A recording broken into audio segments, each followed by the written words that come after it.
Mesdames, Messieurs, bonjour. Merci de nous rejoindre pour cette nouvelle édition au sommaire de ce lundi 8 décembre. Troisième et dernière journée de la 4e édition de la conférence africaine des startups, durant laquelle la déclaration d'Alger a été adoptée par les ministres africains. À Biskra, de plus en plus de producteurs se tournent vers l'agriculture biologique pour offrir aux consommateurs des produits plus sains. Parmi les filières qui se démarquent, la phéniciculture. Un reportage à suivre dans ce journal.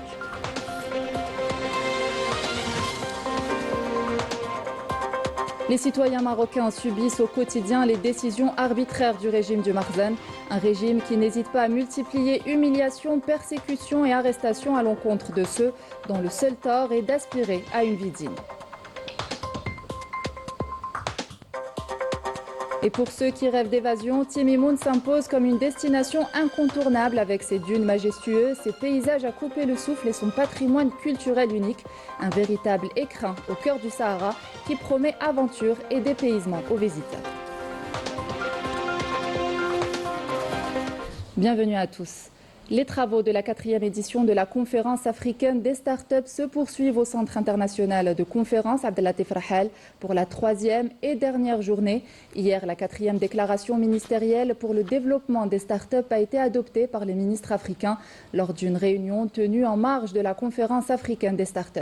Ils ont largement salué la conduite éclairée du président de la République Abdelmadjid Tebboune et son rôle dans la réunion des conditions favorables au succès de ce rendez-vous continental et au soutien de l'innovation, soulignant que les initiatives qu'il parraine dans ce domaine, notamment celles relatives au renforcement du financement continental des projets innovants, reflètent une vision stratégique faisant de l'Algérie un acteur clé dans la construction d'une économie africaine fondée sur la connaissance. Les participants ont réaffirmé leur engagement à renforcer la coopération intra-africaine, à soutenir les jeunes et à faciliter la mobilité des entrepreneurs, tout en appelant à ce que ce document soit officiellement adopté lors de la session du Conseil exécutif de l'Union africaine prévue en février 2026 à Addis Abeba. Lors d'une séance réunissant les représentants des startups de la communauté nationale à l'étranger, le secrétaire d'État auprès du ministre des Affaires étrangères chargé de la communauté nationale à l'étranger, Sofiane Chaïb, ainsi que des experts du domaine, ont abordé les moyens de renforcer la participation de la communauté nationale à l'étranger à la conférence, de partager le savoir et d'examiner les opportunités de partenariat et de coopération. La rencontre s'est tenue en présence du conseiller auprès du président de la République, chargé de la direction générale de la communication, Kamel Sidi Saïd, et du ministre de l'économie, de la connaissance, des startups et des micro-entreprises, Nordin Wadah. Je vous propose d'écouter le secrétaire d'État auprès du ministre des Affaires étrangères, chargé de la communauté nationale à l'étranger.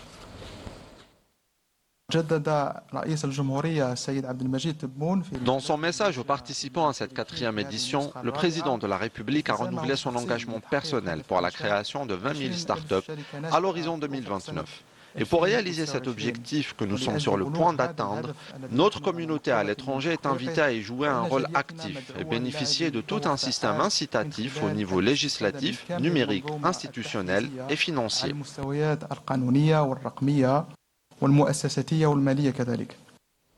De leur côté, les ministres chargés du secteur des télécommunications et des TIC ont adopté la déclaration d'Alger sur des plateformes numériques équitables, sûres et responsables en Afrique. Ce texte vise à renforcer le pouvoir de négociation de l'Afrique en établissant des règles équitables de contribution économique, des mécanismes de protection des données et de souveraineté numérique, ainsi que des normes pour l'usage responsable de l'intelligence artificielle, en plus de nouveaux engagements imposés aux plateformes OTT opérant sur le continent. Et lors de cette 4e édition de la conférence africaine des startups, experts, responsables et jeunes innovateurs algériens et africains ont débattu des enjeux liés à la souveraineté numérique et aux transformations portées par l'intelligence artificielle sur le continent. L'Afrique s'attelle désormais à tracer sa propre voie dans la transition numérique, portée par une volonté d'autonomie technologique, un encadrement institutionnel renforcé et un écosystème de startups en pleine croissance. Amira Sefta. À l'African Startup Conference, un atelier a été dédié à l'intelligence artificielle. L'Afrique veut désormais passer du rôle de spectateur à celui d'acteur dans la révolution technologique. Sur scène, les experts rappellent l'urgence de maîtriser les technologies clés, de bâtir une souveraineté numérique et de créer un écosystème africain connecté. Aujourd'hui, la réalité, nos réalités sociales et la réalité du monde aujourd'hui shift vers l'IA. Ce sont des outils, certes, ce sont des outils qui seront bien sûr qui sont utilisés par la majorité des grandes entreprises, qui sont utilisés aussi par la majorité de la population, mais d'une façon qui n'est pas qui n'est pas assez effective.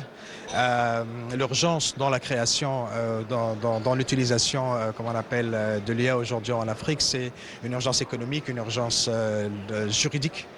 Et il faut que les gouvernements, que les policy makers créent une régulation, que ce soit au niveau politique, donc au niveau continental. Entrepreneurs, chercheurs et décideurs rappellent la même idée. La décennie à venir sera décisive pour installer une IA africaine accessible et souveraine. L'Afrique doit assurer une meilleure maîtrise des données et de leur gestion. Nous devons absolument renforcer la coopération entre les États et améliorer la qualité des données pour développer des solutions d'IA fiables, réduire la dépendance aux technologies importées et développer des solutions locales adaptées aux besoins du continent.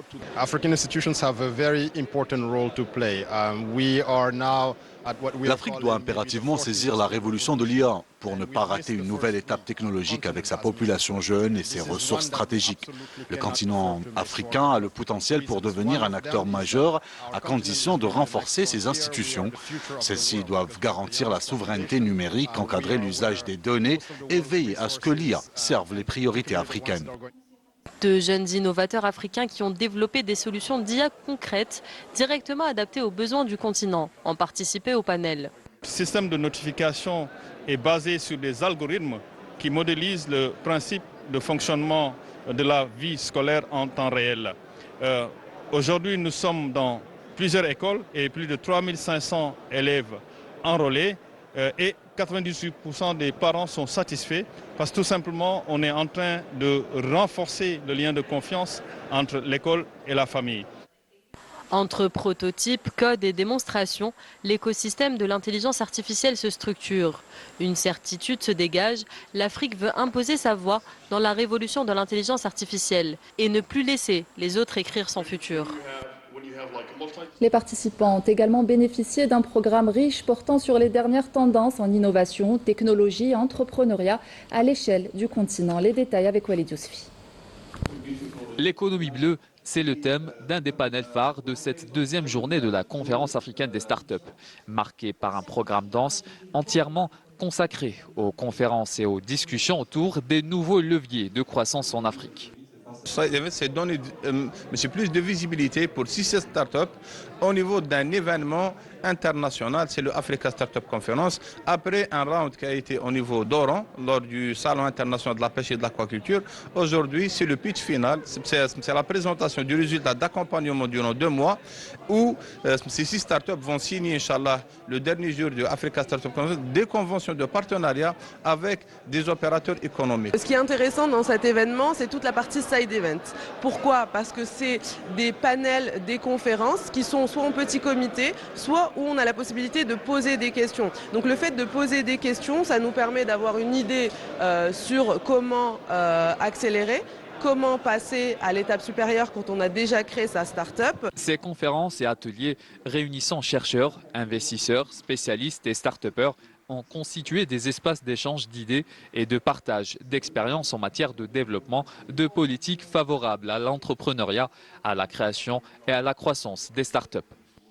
Aujourd'hui, sur l'African Startup Conference, il y a le main stage qui est la partie un peu la colonne vertébrale. Cette année, on a choisi de parler de l'alpha beta growth. C'est quoi?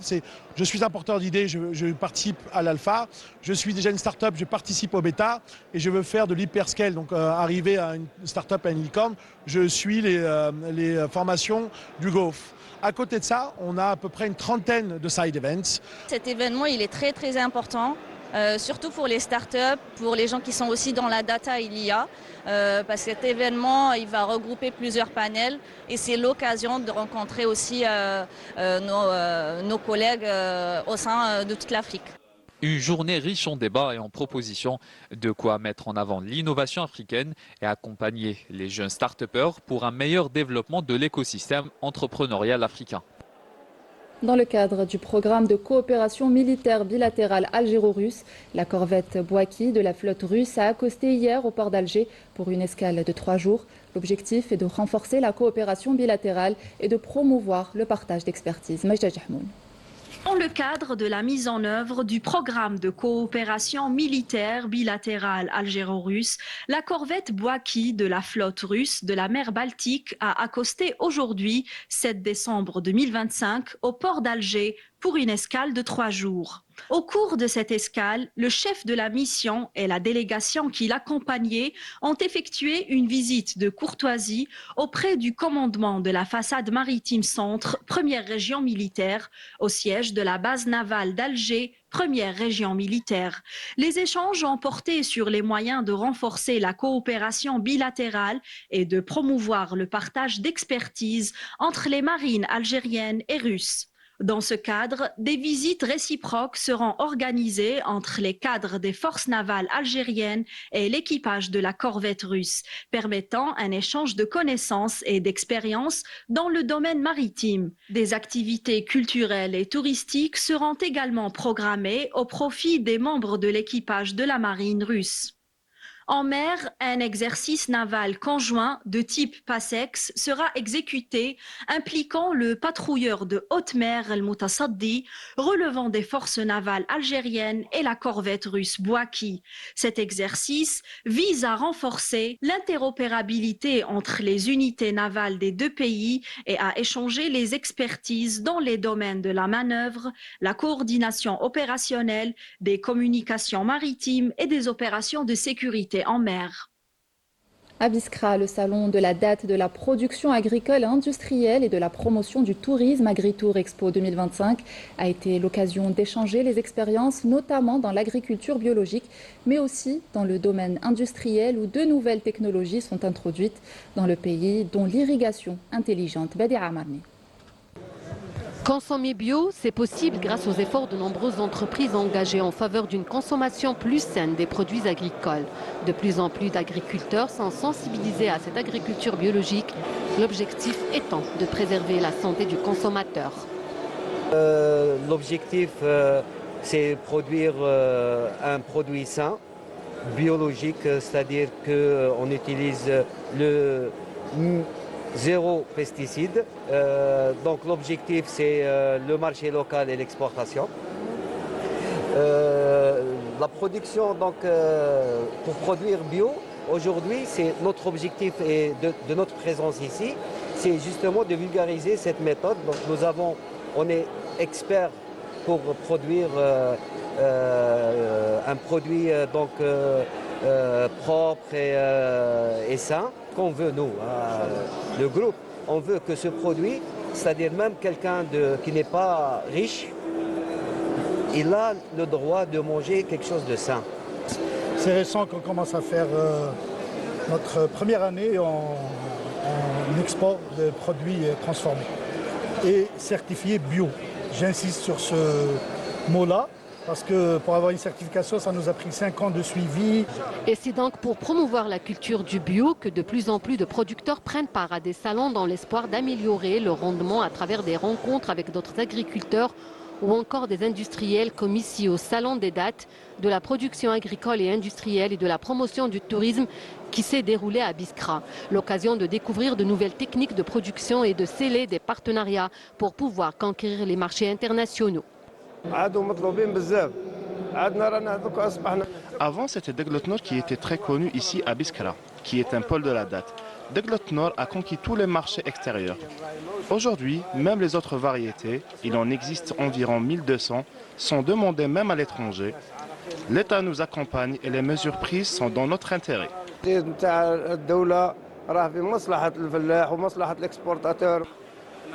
Nous mettons à la disposition des agriculteurs tout type de plastique utilisé dans l'agriculture et dans l'industrie.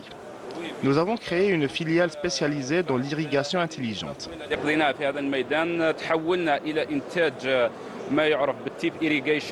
L'irrigation Smart System est un système intelligent qui permet d'économiser l'eau. Avant, nous importions cette technologie d'Europe et aujourd'hui, nous la produisons localement. Nous avons même commencé à l'exporter vers la Tunisie et la Libye. Nos agriculteurs sont satisfaits de ce produit. Nous sommes spécialisés dans la production des portes pour chambres froides et des laboratoires pharmaceutiques ainsi que des portes anti-incendie. Nous existons depuis 1998. Aujourd'hui, nous exportons vers les États-Unis, le Canada, le Ghana et le Nigeria. Les États-Unis, le Canada, le Ghana et aussi le Nigeria. L'agriculture et l'industrie à Biskra connaissent un grand essor. Les filières agricoles et industrielles soutenues par l'État donnent des résultats probants. La phéniciculture fait partie des filières qui ont conquis le monde entier grâce à la variété de Gletnor prisée notamment par les consommateurs étrangers.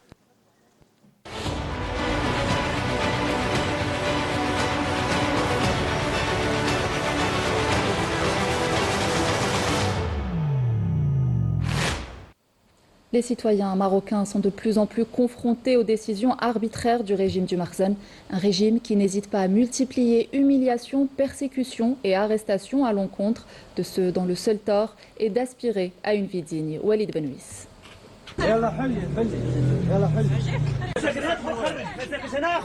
Allez-vous-en, ne restez pas là. Allez, dehors. Au Maroc, des familles entières sont jetées à la rue, victimes d'expulsions et de démolitions menées sans ménagement par le régime du Marzen. Elles doivent faire face au froid glacial de l'hiver. Nous sommes complètement dévastés, mes enfants et moi. Nous sommes en 2025 et nous nous retrouvons à la rue. Nous vivons dans des taudis en 2025. Les gens parlent, les filment les sans-abri. Nous en faisons partie maintenant, nous aussi.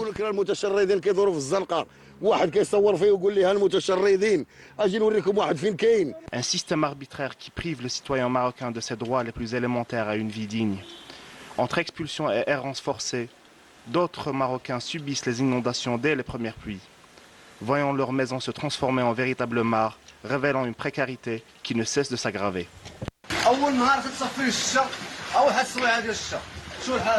Regardez, ce sont les premières pluies et nous nous retrouvons déjà dans cette situation. Cette situation n'est pas acceptable. Des larmes de détresse qui ne trouvent aucun répit, au cœur d'un système aveugle incapable de voir la souffrance de son propre peuple.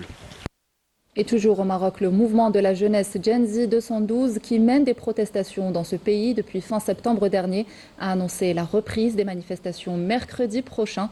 Dans un communiqué, le mouvement a indiqué que ces manifestations coïncident avec la Journée internationale des droits de l'homme, célébrée le 10 décembre de chaque année. Le mouvement a déclaré que 1473 personnes, dont 330 mineurs, sont détenues dans les prisons du Marzen en lien avec les récentes manifestations réclamant des réformes, notamment dans le secteur de l'éducation et celui de la santé. Dans la bande de Raza, les bombardements se poursuivent. Une fillette palestinienne est tombée en martyre sous les balles des soldats sionistes à Rafah, dans le sud de la bande de Raza, selon un nouveau bilan communiqué par les autorités sanitaires palestiniennes. Les corps de 6 martyrs ainsi que 17 blessés ont été transférés vers les hôpitaux de Raza au cours des dernières 48 heures.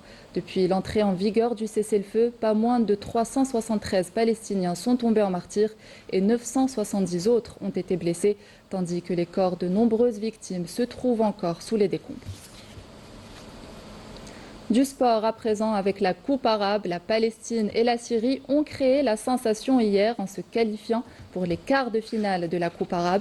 Après leur match nul, 0 partout dans le groupe A, une qualification historique pour les Palestiniens qui auront à cœur de faire durer l'aventure dans ce tournoi. Grosse déception pour la Tunisie, finaliste de la dernière édition. Malgré son large succès face aux Qataris 3-0, les Aigles de Carthage se font éliminer dès la phase de groupe en compagnie du pays hôte, le Qatar. Mise à jour du championnat de Ligue 1 Mobilis, 2 alléchantes affiches ce lundi où la JS Kabylie reçoit au stade Hossein Ait Ahmed l'USM Alger à partir de 17h45. Les deux équipes qui se partagent la 7e place chercheront à se rapprocher du leader, le MCA, qui reçoit pour sa part au stade de Douira son voisin du CR Belouizdad à partir de 20h avec l'intention de maintenir son dynamisme et d'accroître son avance en tête du classement. Et pour ceux qui rêvent d'évasion, Timimoun s'impose comme une destination incontournable avec ses dunes majestueuses, ses paysages à couper le souffle et son patrimoine culturel unique. Un véritable écrin au cœur du Sahara qui promet aventure et dépaysement aux visiteurs. Maïssa Lebouala. Surnommé l'oasis rouge du Gorara, Timimoun déploie une magie qui dépasse les paysages. Ici, la chaleur du désert se mêle à celle des habitants, créant une atmosphère unique qui attire voyageurs, artistes, écrivains et curieux venus du monde entier. Personnellement, c'est l'humain qui m'intéresse. Alors des rencontres extraordinaires, énormément de politesse et de déférence et surtout l'envie de continuer d'écrire, puisque c'est mon travail d'écrivain, continuer d'écrire et de pouvoir apporter les personnages dans cette région, parler de l'histoire, parce que vous avez une histoire hyper riche. Et merci pour votre accueil. Dans cette ville où chaque couleur semble vivante, chaque découverte devient une immersion et chaque immersion une émotion. Je suis venue pour m'inspirer, je suis venue pour me reposer, je suis venue pour sentir la terre de mon pays, c'est important. Je suis venue pour écrire, pour me ressourcer et voilà, je suis tellement éblouie par cette beauté de la nature, éblouie par la générosité aussi des gens ici à Timimoun, leur savoir-être. Pour comprendre Timimoun, il faut la parcourir, commencer par Cap Terre où la terre elle-même raconte l'histoire et transmet l'héritage du Sud, puis direction les dunes du Grand Arc occidental qui se dressent comme les vagues d'un océan figé. En continuant, on atteint Irzar, un qsar posé comme une vigie sur le sable, baigné d'une lumière et d'une atmosphère unique. Là, les visiteurs sont accueillis avec une chaleur reflétant l'âme même du Gorara. La troupe Diwan el-Ahlil, gardienne des traditions musicales locales, contribue à faire vivre cette expérience.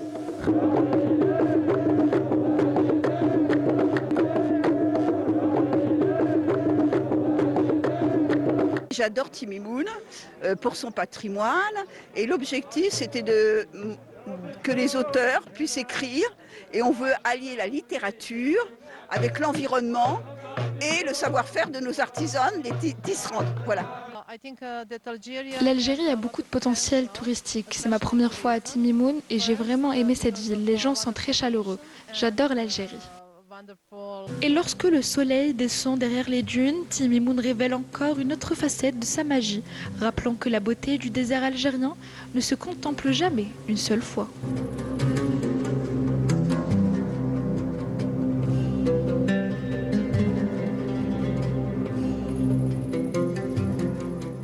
Et c'est sur ces belles images que nous arrivons à la fin de cette édition. Merci de l'avoir suivi. J'aurai le plaisir de vous retrouver demain pour l'édition de la mi-journée. Excellente suite de programmes sur notre chaîne. Au revoir.